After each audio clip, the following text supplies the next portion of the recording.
So, you don't know who you are anymore. Everything changed, and you're left staring at the mirror, wondering who the hell is looking back. One day, you thought you had it all figured out, and then boom. Life threw a grenade into your world. Now the dust has settled, and you're standing in the wreckage of what you used to call me. It feels like a slap in the face, doesn't it? Like the universe just knocked you flat and said, stay down. You feel lost, disoriented, as if someone hit the delete key on the story you were writing for years. This is the raw, ugly truth about a major life change. It doesn't just change your circumstances, it can shatter your sense of self. Losing a job, ending a long relationship, a betrayal, a twist of fate, whatever it was, it has a way of ripping away the labels you clung to. And when those labels peel off, what's left underneath? That terrifying blank space where your identity used to be. Maybe your identity was wrapped up in your career, and now that career is gone. Or you saw yourself as one half of a couple, and suddenly you're just you. Maybe you moved somewhere new where nobody knows you. You could be anyone there, but instead you feel like no one. It's scary. Change hits hardest when it wasn't your choice, and you're feeling that in every cell of your body right now. Losing a huge part of your life can genuinely feel like the end of everything. You might even wonder, what now? Or catch yourself thinking, what's the point of going on? That's how deep this cuts. You have not reached the end. In fact, this might be your beginning. When life as you knew it goes up in flames, you're left with ashes. And do you know what can rise from ashes? Right, a phoenix. It might sound like a cliche, but sometimes life has to burn you down so you can be reborn. Here's the surprising truth. Losing your old identity is painful as hell, but it's also liberating. Because that identity was never all of you. It felt like it, I get it.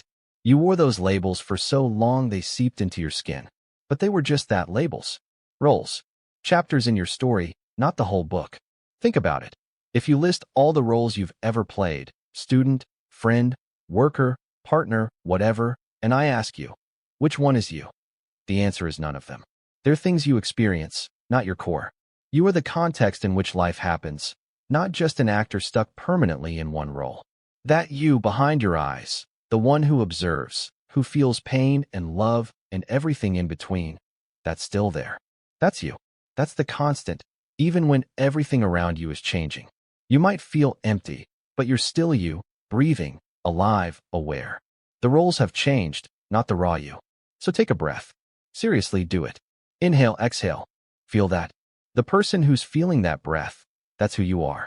And that person isn't gone. They're hurting, sure, but they're still here. Still you. Now let's talk about that hurt. It sucks. Losing a piece of your life can send you into a tailspin of despair. You should know this. When life yanks away something fundamental, a love, a career, a dream, it can put people into depression, even suicidal thought. That's real. And if you find yourself in that dark place, please reach out. There's zero shame in getting help. But if you're still here, still breathing, still fighting, then let's pull you back. Because you have something crucial to do now. You have to reclaim you. Or maybe, reinvent you. Reclaim, reinvent. Whatever you want to call it, it means one thing. Building a new identity from the ground up. And that starts with a mindset switch that might piss you off at first. Your old self is gone. It's not coming back. Harsh. Perhaps. But you need to hear it. That chapter is over. If you keep rereading it, hoping to squeeze some life out of those pages, you'll miss the new one that's blank and waiting in front of you. Blank pages are scary as fuck, I won't lie. But they're also powerful. Think of it. Most people never get a blank page at mid-story. We spend years constructing a stable plot for ourselves, and when it's disrupted, we panic. But what if this blank page is a gift? A freedom? You're no longer confined by the old story. You get to write something new, something that actually aligns with who you've become, deep down, after enduring all this. So how do you begin writing it? Start by letting yourself grieve the old story. Yeah, cry, scream, punch a pillow, do what you gotta do. You have to feel that pain to move through it. Denying it, numbing it, pretending you're fine, is a lie, and lies only prolong the pain. Grief is not weakness. It's proof that you cared deeply, that you loved something about that old identity. So honor it. But also know this. Grief is a process, not a permanent state. You don't pitch a tent and live there.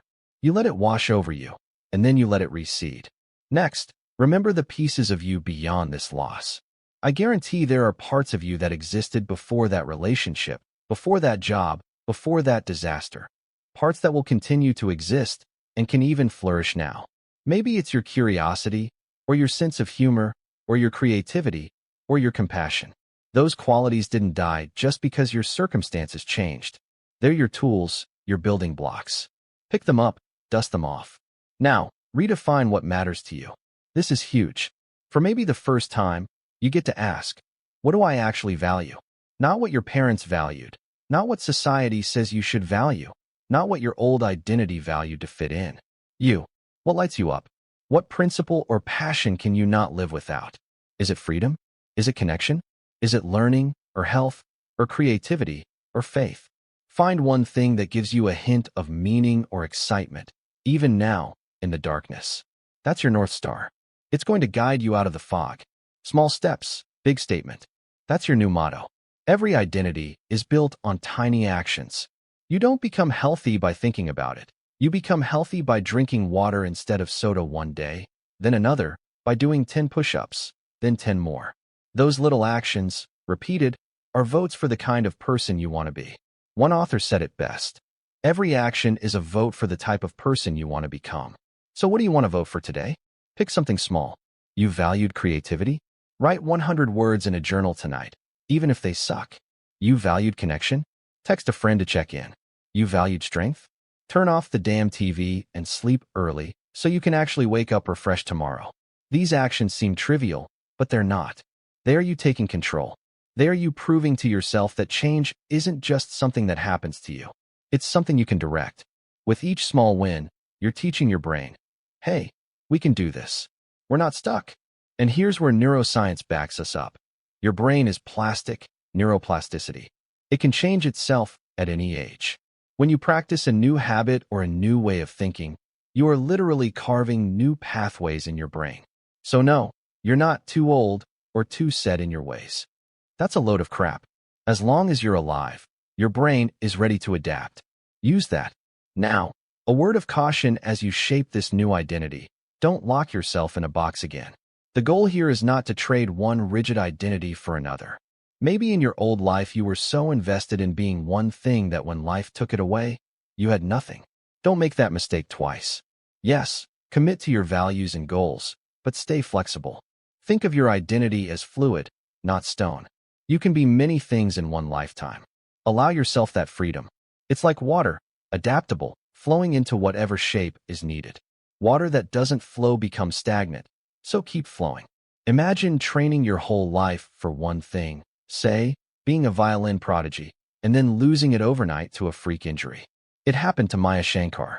She was shattered, but after grieving, she found a new passion, cognitive science. She earned a PhD and even advised the White House on human behavior.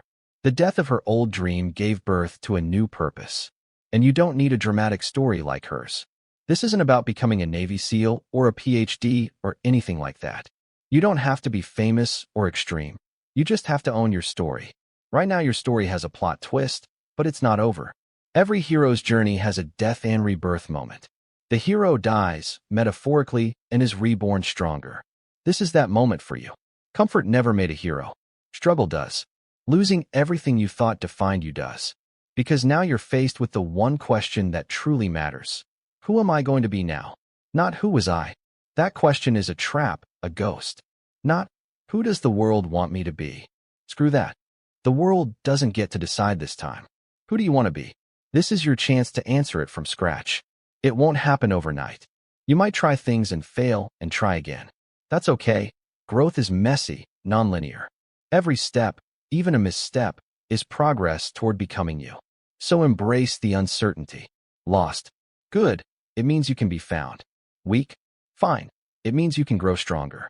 No identity. Perfect. It means you're a blank canvas. People around you might not get it. They still expect you to be the old you. They might try to hand you those old labels back, because that's what makes them comfortable. But those labels don't fit anymore. Don't you dare shrink yourself to make others comfortable. Wear your new identity proudly, even if it's a little baggy at first. You'll grow into it. One day, you'll look in the mirror and recognize yourself again, except it won't be the old you. It'll be someone new, someone you fought to become.